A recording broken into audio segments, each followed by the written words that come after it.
Hello दोस्तों, मैं परमित कुमार अपने YouTube चैनल परमित क्लासेज पर आपका स्वागत करता हूं। आज मैं आपको मांग की कीमत लॉज को प्रभावित करने वाले तत्वों के बारे में समझाऊंगा।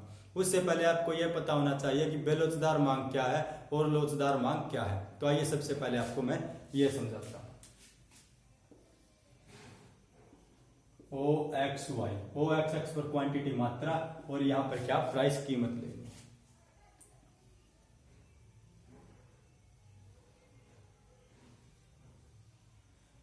अगर मांग में होने वाला परिवर्तन कीमत में होने वाले परिवर्तन से ज्यादा है तो मांग की लोच कैसी होती है बच्चों? लोचदार, इकाई से अधिक। उसके बाद OXY, यहां पर क्या है मात्रा और यहां पर क्या कीमत।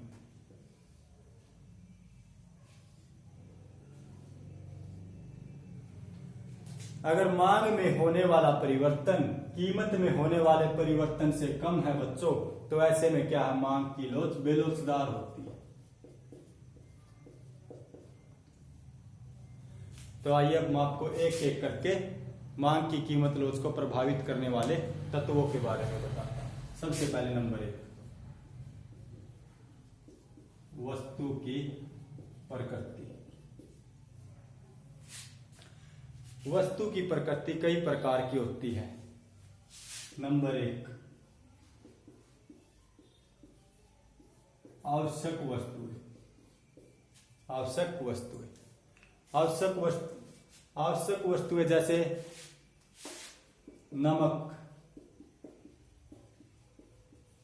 मिट्टी का तेल, माचिस। नमक, मिट्टी का तेल, माचिस और मौसमी सब्जियां।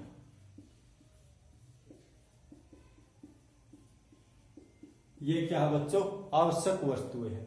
अगर इनकी कीमत अधिक हो जाती है तब भी हमें खरीदनी पड़ेगी, अगर कीमत कम हो जाती है तब भी खरीदनी पड़ेगी। तो कीमत के कम या अधिक होने पर इनकी मांग पर क्या है बच्चों? ज्यादा प्रभाव नहीं पड़ता, कम प्रभाव पड़ता है। तो इन वस्तुओं की मांग की लोच कैसी होती है? बेलोचदार होती है। कैसी होती है? बेलोचदार। उसके बाद नंबर 2, विलासिता की वस्तुएं।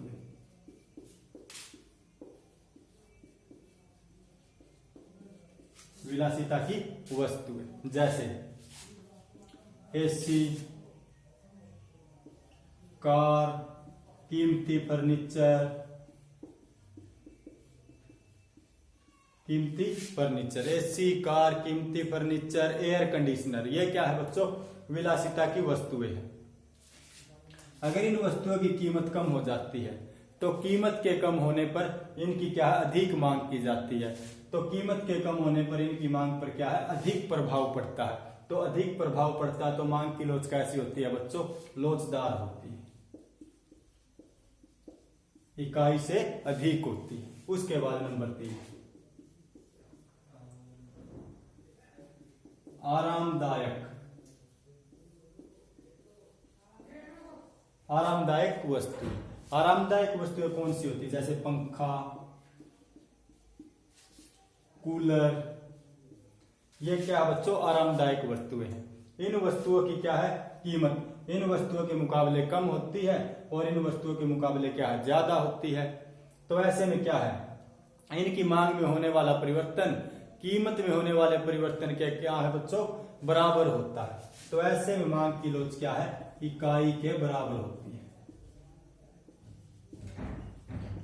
इकाई के बराबर। इन वस्तुओं की मांग क्या? आवश्यक वस्तुओं की मांग की लोच इकाई से कम बेलोचदार होती है। विलासिता की वस्तुओं की मांग की कीमत लोचदार होती है और आवश्यक वस्तुओं की मांग की कीमत लोच क्या है बच्चों? इकाई के बराबर होती है। उसके बाद है बच्चों स्थानापन्न वस्तु।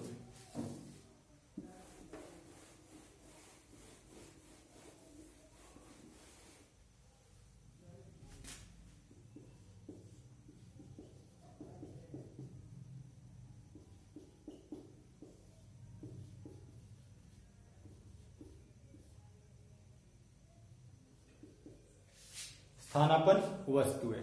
स्थानापन्न वस्तुएं वे वस्तुएं होती है जिनका एक के स्थान पर दूसरी वस्तु का प्रयोग किया जा सकता है। जैसे चाय के स्थान पर कॉफी,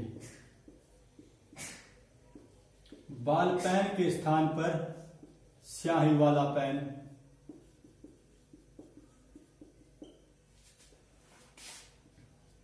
संतरे के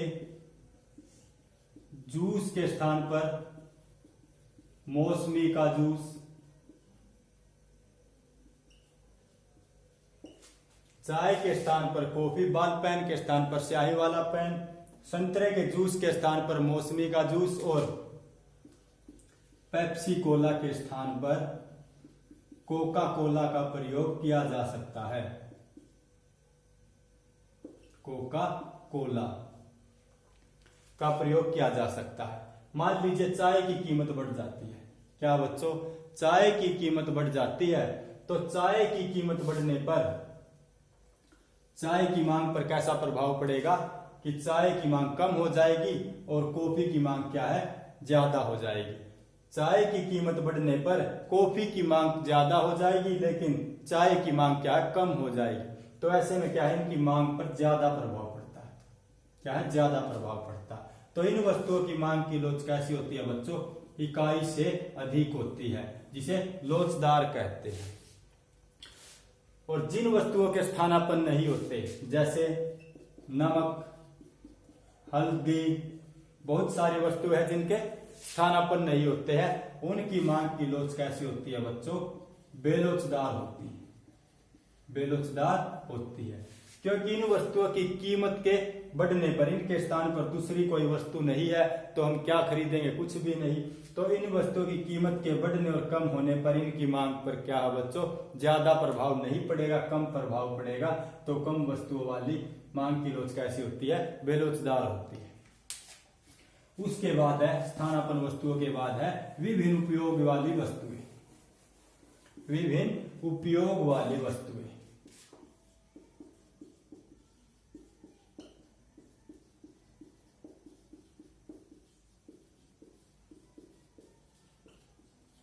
बहुत सारी वस्तुएं ऐसी होती है बच्चों जिनके विभिन्न उपयोग होते हैं। जैसे उदाहरण के लिए दूध, चना, बिजली, इनके क्या है, विभिन्न उपयोग होते हैं। हम दूध का उदाहरण लेते हैं।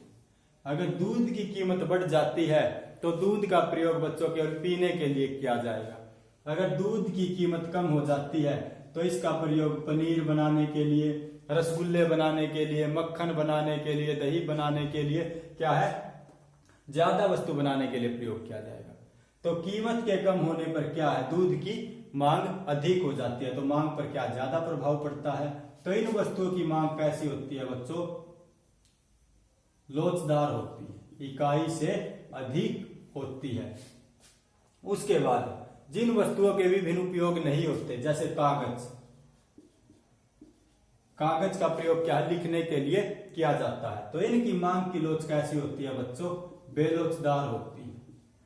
क्योंकि कागज की कीमत के बढ़ने और कम होने पर इसे हमें खरीदना पड़ेगा। अगर इसकी हमें जरूरत है तो क्या इसे हमें खरीदना पड़ेगा, तो इसकी मांग पर ज्यादा प्रभाव नहीं पड़ेगा। तो इसकी मांग की लोच कैसी होगी बच्चों, बेलोचदार होगी। उसके बाद है उपभोग का स्थगन। नंबर 4, उपभोग का स्थगन। जिन वस्तुओं को भविष्य के लिए स्थगित किया जा सकता है उनकी मांग की लोच कैसी होती है, लोचदार। जैसे मान लीजिए आपकी कार खरीदने की इच्छा है लेकिन आपके पास पैसे नहीं है, तो आप इसे क्या भविष्य में टाल सकते हो कि भविष्य में आगे जाकर इस वस्तु की कीमत कम होगी और कीमत के कम होने पर मैं इस वस्तु को खरीद लूंगा। तो ऐसे में क्या है, मांग पर ज्यादा प्रभाव पड़ेगा। तो जिन वस्तुओं को भविष्य में टाला जा सकता है उनकी मांग की लोच कैसी होती है, लोचदार। और जिन वस्तुओं को बच्चों भविष्य में नहीं टाला जा सकता उनकी मांग की लोच कैसी होती है, बेलोचदार। जैसे प्यास लगने पर पानी, भूख लगने पर खाना। प्यास लगने पर आपको पानी उसी समय पीना पड़ेगा जिस समय प्यास लगी है, और भूख लगने पर आपको खाना उसी समय खाना पड़ेगा बच्चों जिसमें भूख लगी। इसको आप भविष्य में नहीं टाल सकते कि 1 साल बाद 1 महीने बाद खाएंगे। तो ऐसी वस्तुओं की अगर कीमत कम या अधिक हो जाती है तो इन वस्तुओं की मांग पर ज्यादा प्रभाव नहीं पड़ेगा, क्योंकि हमें ज्यादा कीमत पर भी खरीदनी पड़ेगी, क्योंकि हमें भूख लगी है और भूख लगने पर हमें खाना जरूर चाहिए। तो इन वस्तुओं की मांग की लोच कैसी होती है? बेलोचदार होती है। जिन वस्तुओं को भविष्य में टाला जा सकता बच्चों उनकी मांग की लोच लोचदार, और जिन्हें नहीं टाला जा सकता उनकी मांग की लोच बेलोचदार होती है। उसके बाद उपभोक्ता की आय।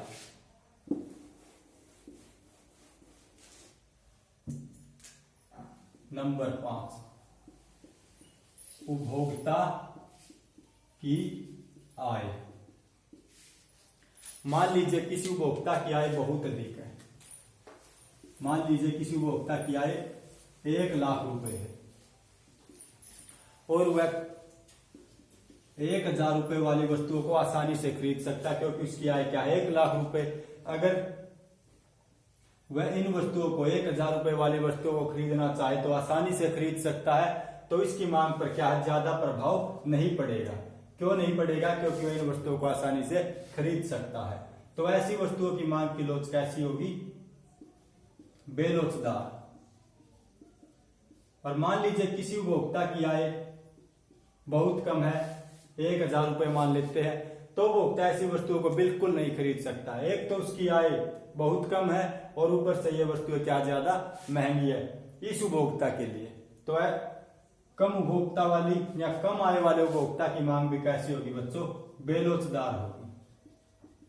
अधिक उपभोक्ता वाले, जिस उपभोक्ता की आय अधिक है उसकी मांग भी बेलोचदार, और जिस उपभोक्ता की आय कम है बच्चों उसकी मांग भी कैसी होगी? बेलोचदार। उसके बाद मध्यम वर्ग। मध्यम वर्ग वाले लोग, जो ये मांग है इस मांग पर मध्यम वर्ग वाले लोगों की आय का प्रभाव पड़ेगा। मान लीजिए इसकी कीमत कम हो जाती है, तो कीमत के कम होने पर मध्यम वर्ग के लोग क्या इसकी अधिक मांग करेंगे, तो ऐसे में मांग की लोच कैसी होगी बच्चों? लोचदार होगी। तो मध्यम वर्ग वाले लोगों के लिए मांग की लोच लोचदार इकाई से अधिक, और जिन उपभोक्ता की आय कम है और जिन उपभोक्ता की आय ज्यादा है उनकी मांग की लोच बेलोचदार होती है। उसके बाद नंबर 6, उपभोक्ता की आदत।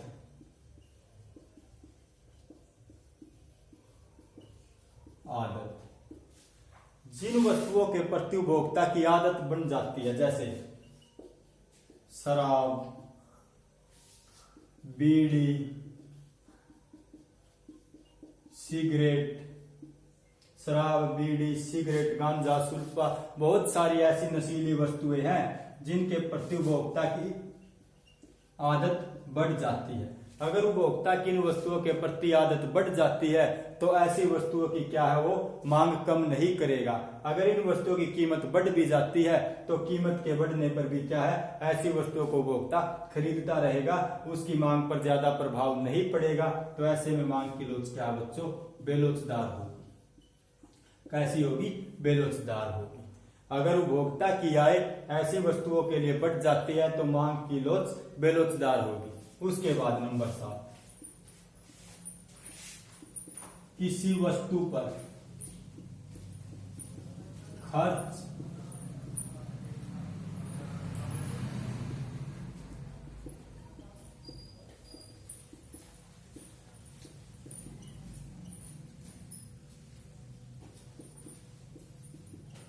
किसी वस्तु पर खर्च की जाने वाली आय का अनुपात। खर्च की जाने वाली आय का अनुपात।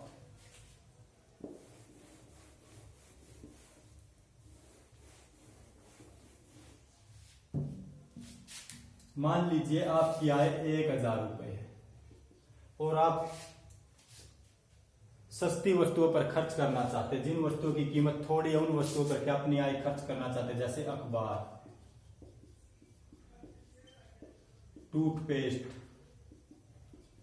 सुइयां, माचिस, ये क्या है? सस्ती वस्तु, और इन पर क्या आप अपनी आय खर्च करना चाहते हैं। इन वस्तुओं की कीमत 1 रुपए है, अगर इन वस्तुओं की कीमत 1 से 2 रुपए हो जाती है तो उपभोक्ता की आय कितनी है, 1000 रुपए। तो इतनी कीमत के अधिक होने पर इनकी मांग पर क्या ज्यादा प्रभाव नहीं पड़ेगा। तो ऐसे में क्या है, मांग की लोच बेलोचदार होगी, बेलोचदार होगी। क्योंकि ऐसे में 1 रुपए कीमत थी तो 2 रुपए हुई है, तो ऐसे में उपभोक्ता को ज्यादा सोचना नहीं पड़ेगा, वो आसानी से इन वस्तुओं को खरीद सकता है, लेकिन सीमित मात्रा तक।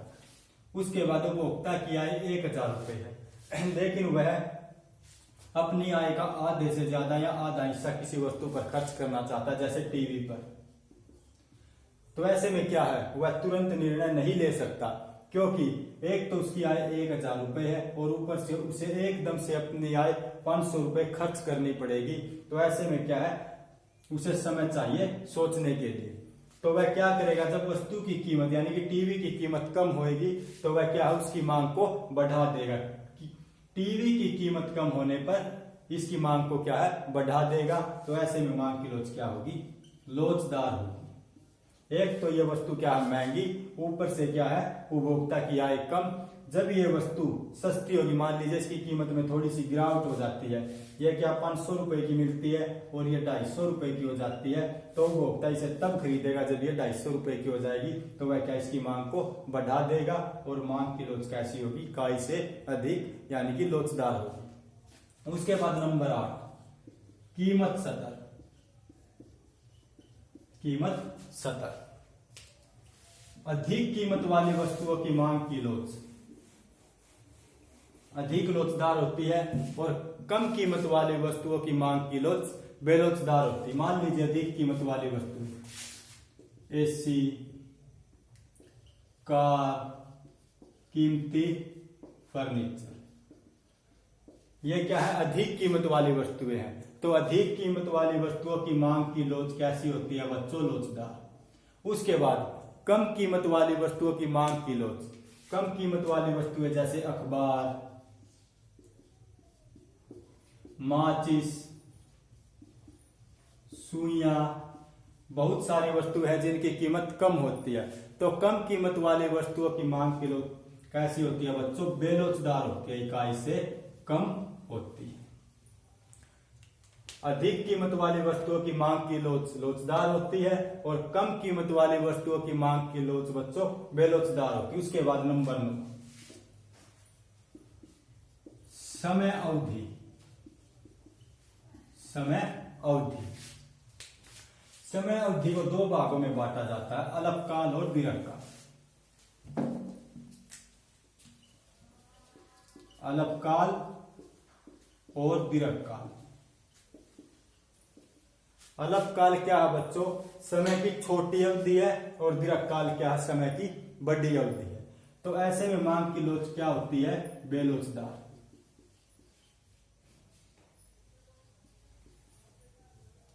और दीर्घकाल में मांग की लोच क्या होती है, लोचदार। इसका कारण क्या है कि अल्पकाल में आपको क्या सोचने के लिए समय नहीं मिलता है और आपको वो वस्तु क्या तुरंत खरीदनी पड़ती है। तो ऐसे में क्या उसकी मांग पर ज्यादा प्रभाव नहीं पड़ता। और दीर्घकाल में आपको सोचने के लिए समय मिल जाता है। मान लीजिए आप एसी खरीदना चाहते हैं तो इसके लिए आपको क्या समय मिल जाएगा, जब इसकी कीमत कम होगी तो तब आप इसको खरीद सकते हो, क्योंकि दीर्घकाल क्या समय की लंबी अवधि है। दूसरा उदाहरण लेते हैं बच्चों, मान लीजिए आपको दिल्ली जाना है, आपके पास बस और ट्रेन 2 ऑप्शन है। ट्रेन क्या है, ट्रेन की टिकट कम और बस की टिकट क्या है, ज्यादा। लेकिन आप बस स्टैंड के नजदीक है और आपके पास समय नहीं है, तो आप क्या करोगे, तो बस स्टैंड के पास होने के कारण बस में जाएंगे ना कि ट्रेन में। तो ऐसे में क्या होगा, जो आपके पास जो समय कम है, तो समय कम होने के कारण आपको बस में जाना पड़ेगा, तो मांग की लोच क्या बेलोचदार होगी। अगर आपके पास समय ज्यादा है तो समय ज्यादा होने के कारण आप सोच सकते हैं कि ट्रेन क्या है, बस से ज्यादा सस्ती पड़ती है, तो ऐसे में क्या आप ट्रेन से जाना ज्यादा बेहतर समझोगे। तो अगर सोचने की अवधि लंबी है तो मांग कैसी होगी, लोचदार। अगर सोचने की अवधि कम है तो बच्चों मांग कैसी होगी, बेलोचदार। उसके बाद है नंबर 10, पूरक वस्तुएं। पूरक वस्तुएं, पूरक वस्तुएं कौन सी होती है आपको पता है। जिन वस्तुओं का एक साथ प्रयोग किया जाता है, जैसे कार पेट्रोल, बैट और बॉल, मोजे और जूते, ये क्या है? पूरक वस्तुएं हैं। बॉल पेन, पेन या स्याही, पेन या स्याही, ये पूरक वस्तुएं हैं। मान लीजिए स्याही की कीमत बढ़ जाती है, कीमत बढ़ जाती है, तो स्याही की कीमत बढ़ने पर इसकी मांग पर ज्यादा प्रभाव नहीं पड़ेगा। क्या प्रभाव नहीं पड़ेगा? ज्यादा। तो ऐसे में इसकी मांग कैसी होगी? बेलोचदार। बेलोचदार। स्याही की कीमत बढ़ने पर इसकी मांग पर ज्यादा प्रभाव क्यों नहीं पड़ेगा बच्चों? क्योंकि पेन की मांग पर अभी तक प्रभाव नहीं पड़ा है। इसकी मांग पर तब प्रभाव पड़ेगा जब पेन की क्या है? मांग कम हो जाएगी।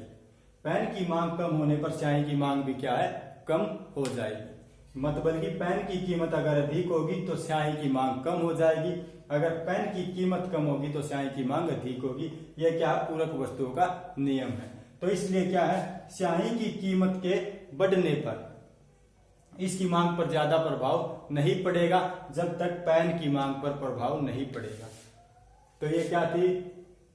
मांग की कीमत लोच को प्रभावित करने वाले तत्व। सबसे पहले वस्तु की प्रकृति, आवश्यक वस्तुएं जिनकी मांग की लोच कैसी होती है? आवश्यक वस्तुओं की बेलोचदार। विलासिता की वस्तुओं की मांग की लोच लोचदार होती है बच्चों।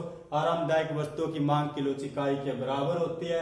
स्थानापन्न वस्तुएं, विभिन्न उपयोग वाली वस्तुएं, उपभोग का स्थगन, उपभोक्ता की आय, उपभोक्ता की आदत, किसी वस्तु पर खर्च किए जाने वाली आय का अनुपात, कीमत, सतर, समय अवधि, पूरक वस्तुएं। ये क्या है? मांग की कीमत लोच को प्रभावित करने वाले तत्व थे।